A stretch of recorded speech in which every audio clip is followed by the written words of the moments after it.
સુરતના શક્તિ મંદિરોમાં ક્યાંક મહિલા પૂજારી છે તો ક્યાંક મહિલાઓના પ્રવેશ પર પણ મનાઈ છે। સમગ્ર વિશ્વમાં જ્યારે હાલ આદિશક્તિની ઉપાસનાનું પર્વ ચાલી રહ્યું છે, એવામાં સુરતમાં કેટલાક શક્તિ મંદિરો ચર્ચાનો વિષય બની રહ્યા છે। સુરતના ગોપીપુરા વિસ્તારમાં હિંગળાજ માતાજીનું મંદિર આવેલું છે, જ્યાં દક્ષાબેન નામના મહિલા પૂજારી પૂજા કરાવે છે। આવી જ રીતે વાડીફળિયા પોલીસ ગેટ પાસે પણ હિંગળાજ માતાના મંદિરે રાગીણીબહેન પૂજારી છે। પણ જો વાત લંબે હનુમાન રોડ પર આવેલા તાળદેવી માતાજીના મંદિરની કરીએ તો ત્યાં મહિલાઓના પ્રવેશ પર પણ પ્રતિબંધ છે।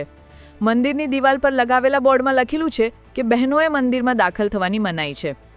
મંદિરમાંના કેટલાક ભક્તોને આ માટેનું કારણ પૂછ્યું તે ટૂંકો જવાબ મળ્યો કે આ વર્ષોથી ચાલી આવતી પરંપરા છે, બીજું કંઈ નથી।